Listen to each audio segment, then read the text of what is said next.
La team Hubert Oulaye fait un cassement de papeau depuis Korogo. C'est un bilan de l'élection organisée par le RHDP, je ne dirais pas par la CEI, parce que vous savez que la CEI est tout simplement, voilà, une petite partie du RHDP. Et vous avez compris, on vous l'a dit depuis, que ce n'est pas la commission électorale indépendante. Non, c'est la commission électorale RHDP. Vous devez savoir qu'elle ne peut pas être indépendante vu les scores qu'elle a eu à donner. Même Jésus ne peut pas être voté de cette façon-là, avec cette qualité de victoire, où vous gagnez tout le monde et partout, même dans les bastions des candidats. C'est donc inacceptable. Moi, je félicite ici le président exécutif Hubert Oulaye, parce que son déplacement est vraiment très bien. Et surtout, son déplacement à Korogo pour passer un message.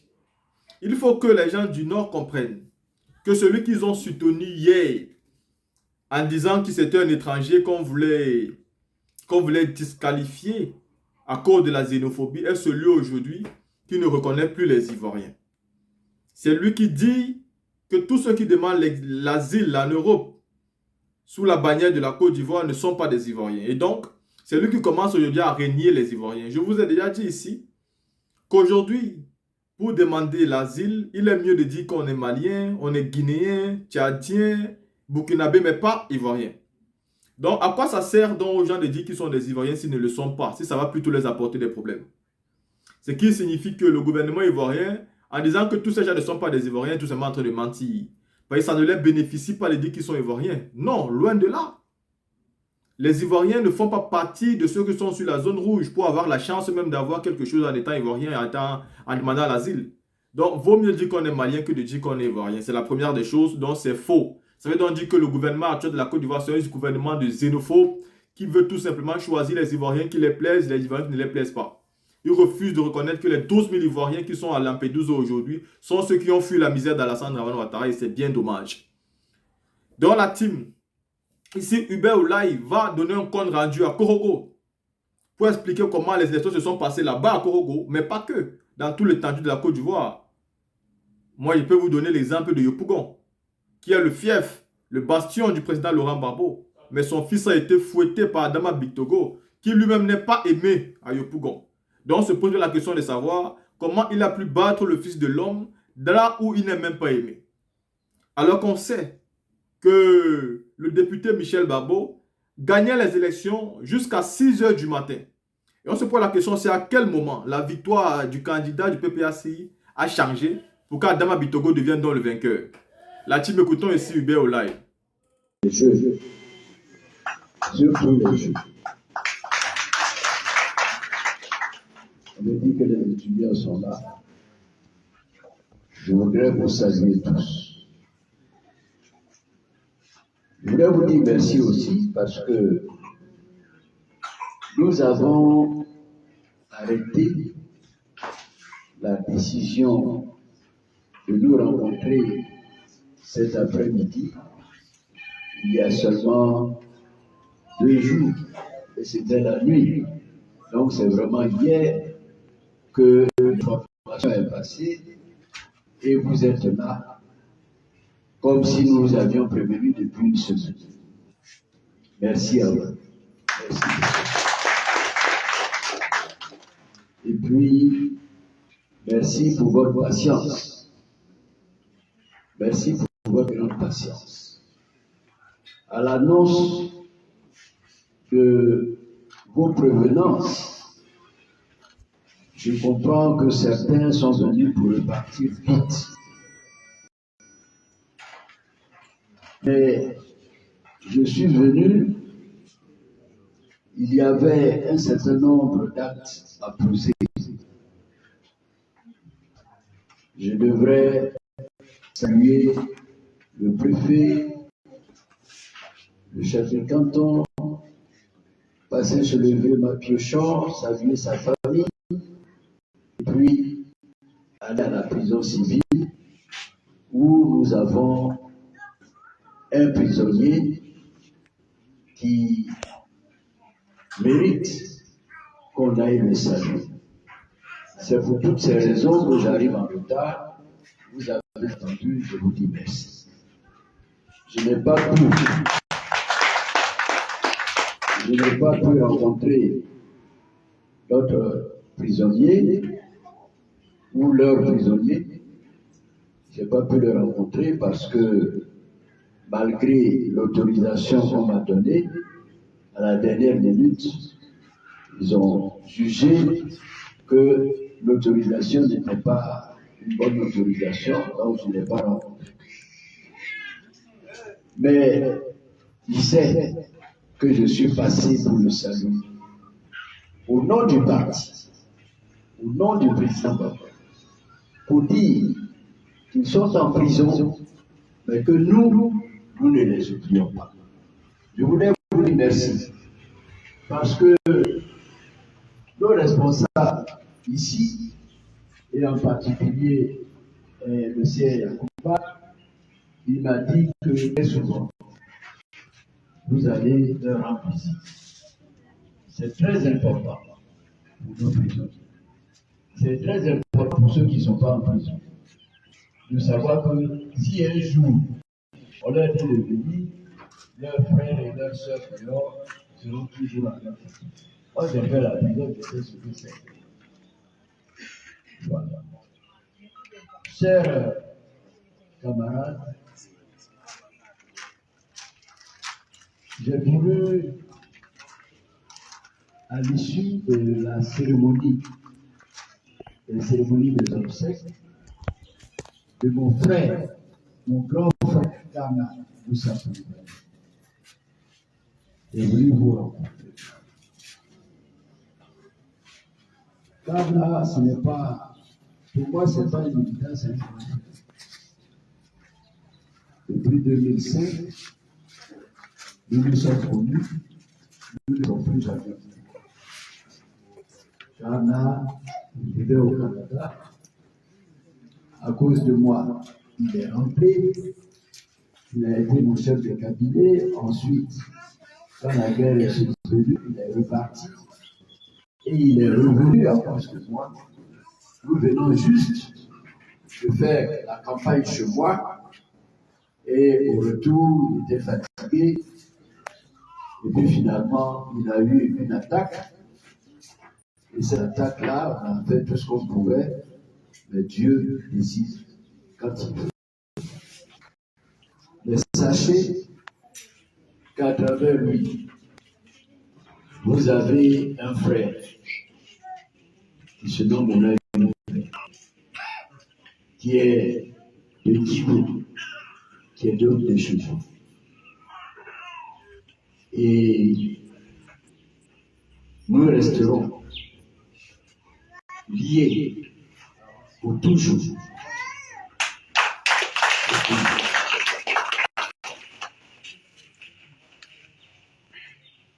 La deuxième raison pour laquelle j'ai voulu vous rencontrer, c'est que nous sortons des élections locales du 2 septembre. Ici, à Korogo, mon frère Issa Malik était candidat à la commune et mon frère Soro Coton était candidat pour la région. Et vous vous êtes battus pour eux. Vous vous êtes engagés pour qu'ils puissent gagner.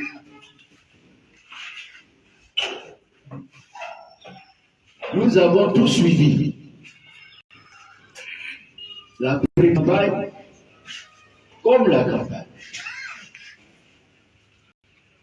Toutes les images, nous les avons. Le président lui-même, à chaque fois qu'on avait une réunion, il saluait le travail qui était fait par Issa et ses filles.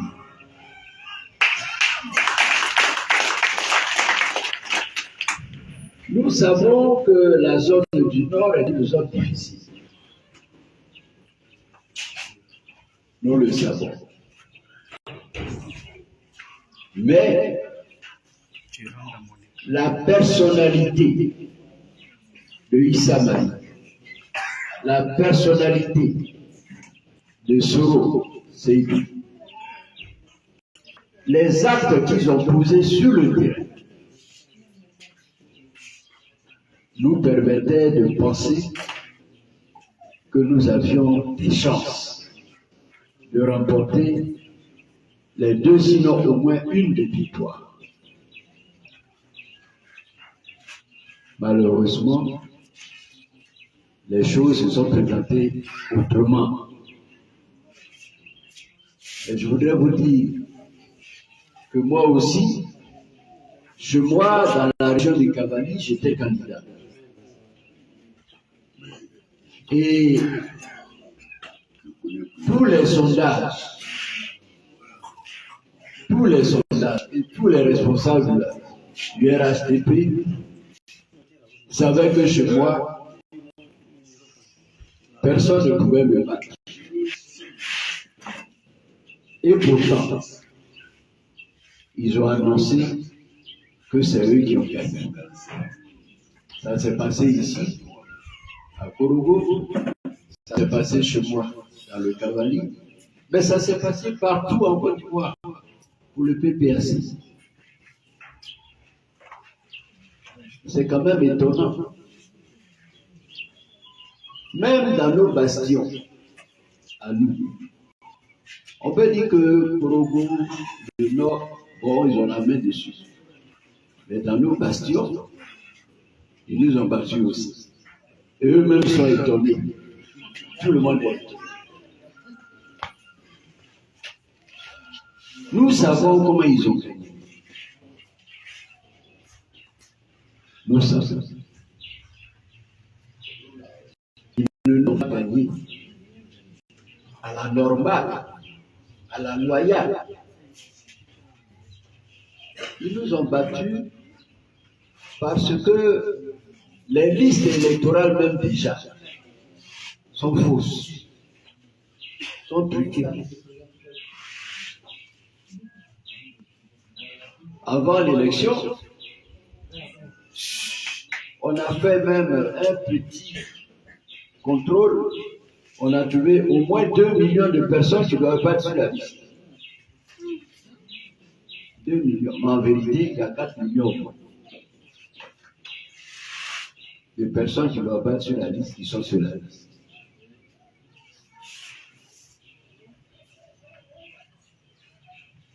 Mais ils ont fait plus que ça. Dans beaucoup de nos zones, surtout dans nos bastions, ils ont dispersé nos militants. Je vous donne un exemple. Ce quartier s'appelle comment? Quartier Zone. Celui qui a l'habitude de voter à quartier Zone, le matin quand il s'en va, on dit non, ton nom n'est pas ici. Mon nom est où? Je ne sais pas. Peut-être c'est à Chauval. Alors, si j'ai décidé d'aller voter, et puis d'aller faire une autre course, au lieu d'aller chercher, parce que je ne sais pas où ça y est, je vais m'asseoir là. Il y a eu beaucoup comme ça. Ils ont dispersé nos électeurs.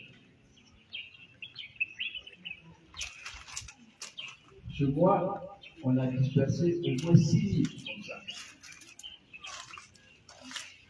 Dans ton propre village, tu arrives le matin, il n'y a pas ton nom. On dit qu'il doit voter dans l'autre canton. C'est quel village qui va se lever pour aller voter là? C'est pour ça qu'ils n'ont pas affiché les listes sur les bureaux de vote. C'est pour ça qu'ils n'ont pas distribué les cartes d'électeurs avant. Parce que si on distribue avant, tu regardes, tu sais où tu votes. Ils n'ont pas fait ça. D'habitude, on prend les cartes et puis on va jusque dans les quartiers. Cette fois-ci, il faut te lever pour venir à la capitale pour aller chercher la carte. Quand on leur demande, ils disent qu'ils n'ont pas d'argent.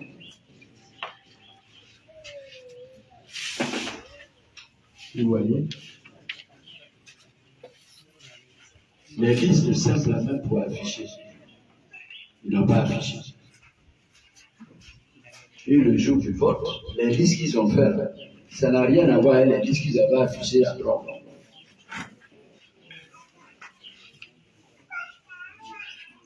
Mais pour ces élections, ils ont fait encore plus.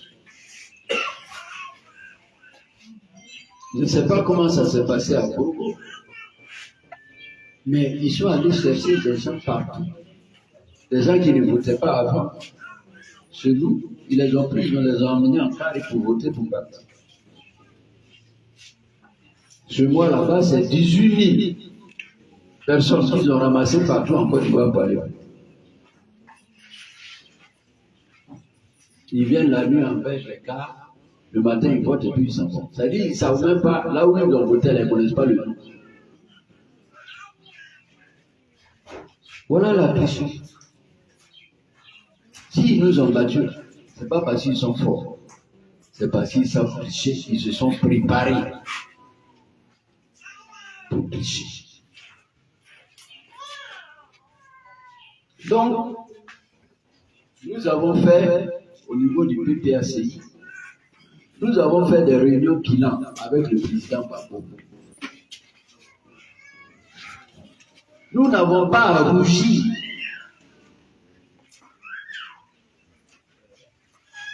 Ils ne nous ont pas battus à la loyale.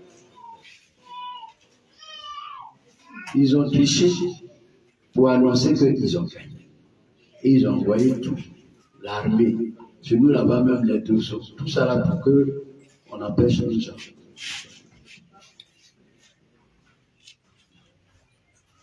Aujourd'hui, ils disent que c'est eux qui ont gagné par là. Soit. On aurait pu, le soir ou le matin des élections, on aurait pu faire la guerre avec eux. Mais nous, on n'est pas préparés pour ça parce que nous, on n'aime pas la guerre.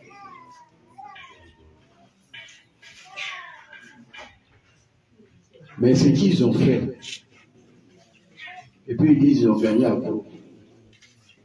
Ce qu'ils ont fait, et puis ils disent qu'ils ont gagné à Ghana, qu'ils ont gagné à Sophie, qu'ils ont gagné à Guigou, etc., etc.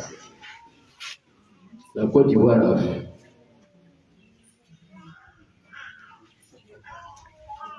Nous avons vu ce qu'ils ont fait. Et nous savons ce qu'ils préparent. Ce qu'ils préparent, c'est 2026. Parce que, avec ce qu'ils ont fait, si on ne fait rien, 2025, ils ont déjà gagné. C'est ça. Mais ça, nous, on a vu ça. Est-ce que 2025, nous, on va laisser gagner ça comme ça? Dans la picherie.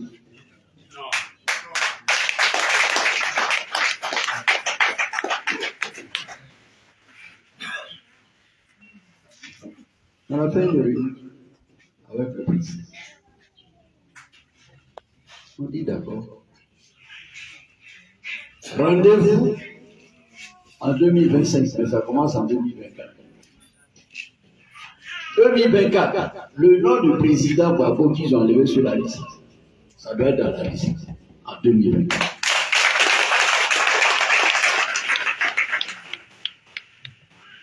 La liste électorale.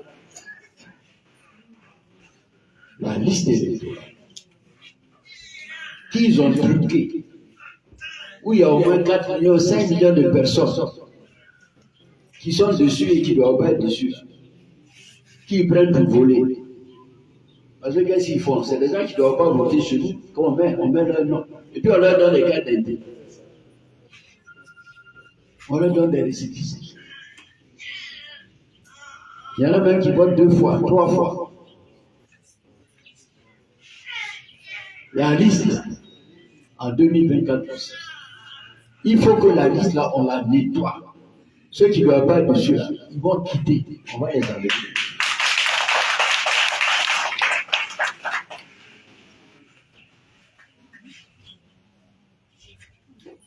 On va refaire une nouvelle liste.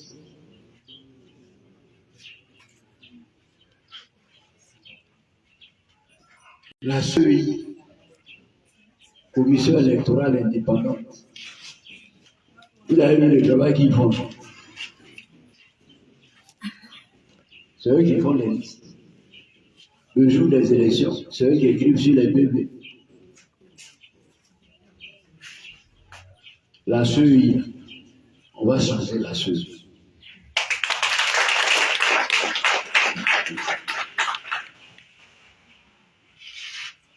Si on a fait ça, nous on les attend. Ils vont passer pour gagner. Oui, ils vont passer.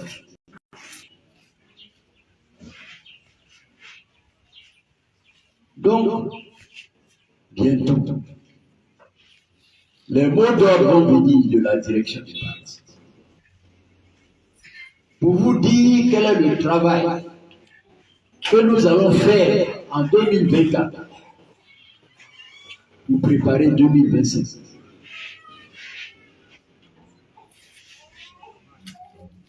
Je suis venu vous dire, avec le président Babo, on s'est réunis.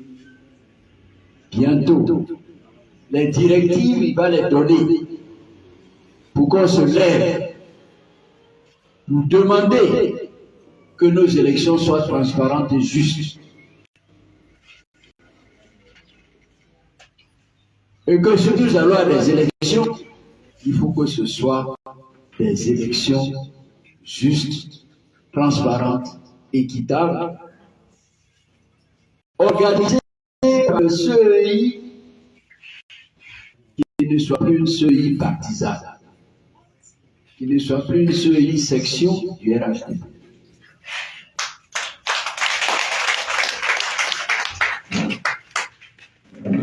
Voilà, chers parents, ce que je voudrais vous dire. Issa Malik n'a pas gagné. Céline Coton n'a pas gagné. Moi-même, on a eu Bella, je n'ai pas gagné. Michel Babo n'a pas gagné à Yopougon. Est-ce que Yopougon, on peut nous battre?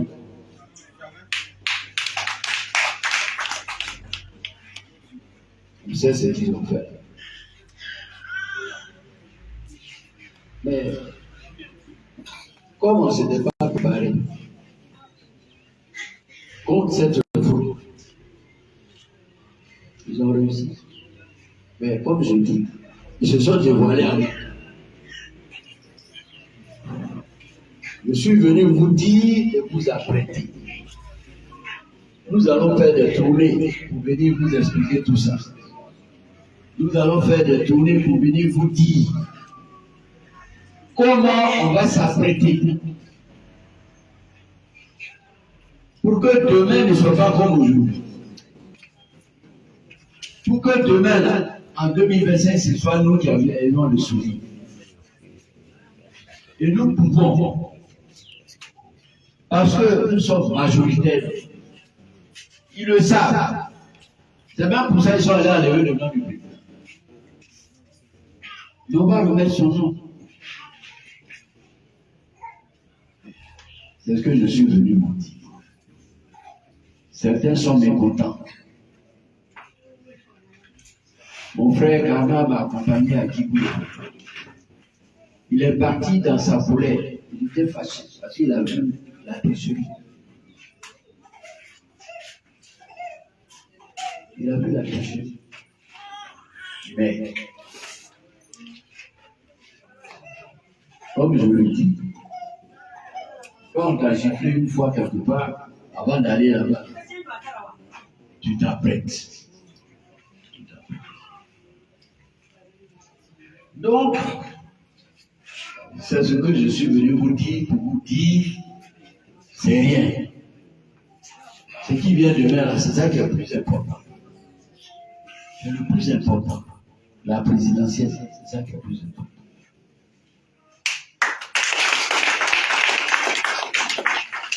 Vous voyez, je dis que c'est le plus important. Pourquoi? Nous sommes en Côte d'Ivoire. On nous dit la Côte d'Ivoire, c'est un grand pays, c'est vrai. Nous sommes un grand pays. C'est un faux pays qui disait que c'est un pays béni de Dieu. Nous, on était encore jeunes quand il disait ça. Et puis on a dit, mais où est béni? Mais la Côte d'Ivoire, c'est un pays béni de Dieu. Vous voyez, tous ceux qui sont autour de nous, là, ils viennent ici. S'il n'y avait rien ici, là, c'est la même. Mais il faut que les Ivoiriens chez eux aient le sourire. Le bien-être. Le gouvernement doit nous donner ça tous les jours. On a tout. Agriculture, on cherche, on produit ça.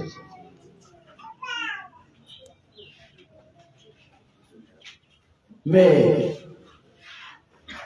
depuis quelques années, on est dans la souffrance. Nous sommes dans la souffrance et dans la pauvreté. Le cacao, ce n'est plus ça. Et bien, ce n'est plus ça. Avant, on achetait à 1000 francs, aujourd'hui c'est 200 francs. C'est 500 francs le cacao. Ici, c'est la nacre, c'est le coton. On entend chaque jour les cris de nos parents que vous êtes, producteurs de nacre. Les prix baissent. Pourquoi? Ce n'est pas le même prix. À la gare, la femme produisait, là, ça a changé. Pourtant, ce n'est pas la même chose. Les prix baissent. Dans le même temps, tu vas acheter du riz, le prix en haut. Tu vas acheter des piments, le prix en haut. Tout monte, tout est cher. Hier encore, l'essence qui était chère, ils sont venus ajouter encore dessus. Ils n'ont même pas pitié de lui.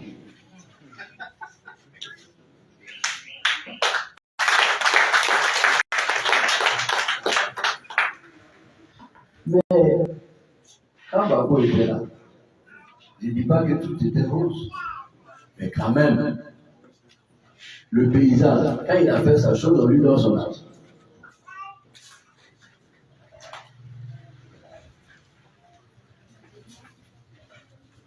Il faut que le coût de la vie pour les pauvres citoyens que nous sommes, que ce coût-là diminue. Mais c'est la présidence qui a le pouvoir d'augmenter, de diminuer.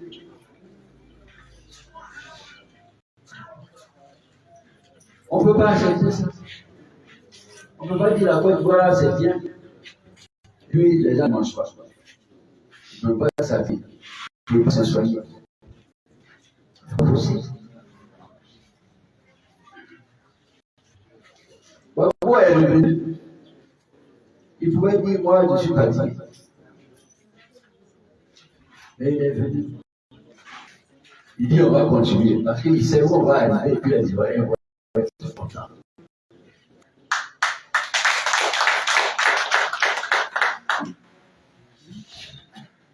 Vous ne l'avez pas vu ici, depuis qu'il est venu.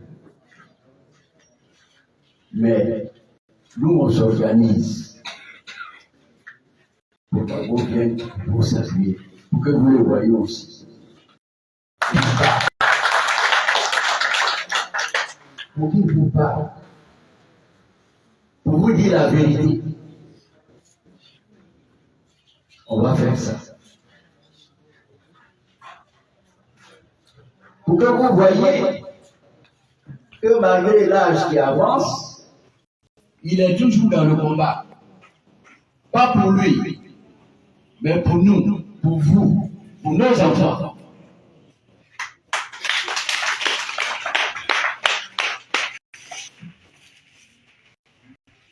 Il était tout malheureux de voir les jeunes. Chaque matin, on dit, ah, il y a un jeune qui s'est suicidé.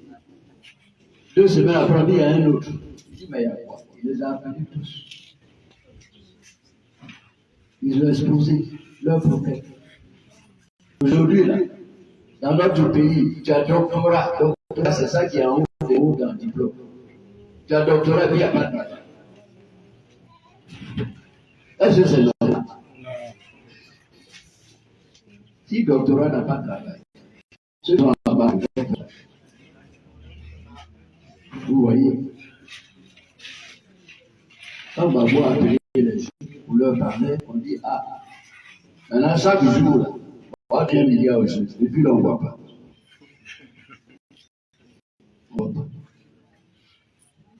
Il faut qu'on quitte dans ça pour faire autre chose. Donc, chers parents, je ne vais pas aller plus loin. Ils disent qu'ils ont gagné, c'est pas grave. Organisons 2025 à celui qui a compris.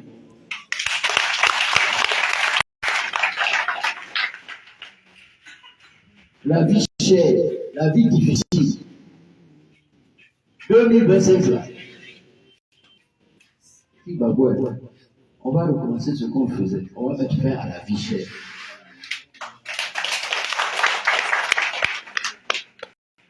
Donc, vraiment, chers parents, vous êtes fatigués, je ne vais pas vous fatiguer plus. Mais sachez que nous, là, on ne connaît pas du découragement. Au contraire, c'est quand on nous bouscule là que nous on se lève. Ils nous ont bousculé, vous allez voir. Et je vous invite à vous préparer pour leur dire la vérité.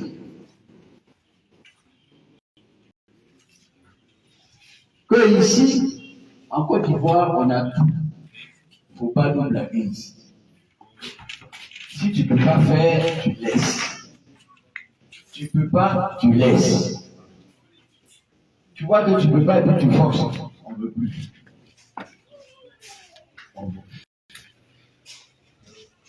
C'est ce que je voulais vous dire. Je voulais vous dire encore une fois, merci. Faites confiance à vos enfants. Faites confiance à Issa même. Faites confiance à Sou. Faites confiance aussi à Yaouba.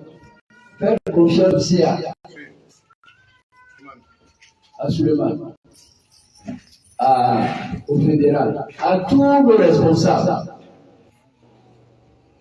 Ils vont se mettre ensemble, plus que jamais. Parce que nous n'avons plus le droit à l'erreur.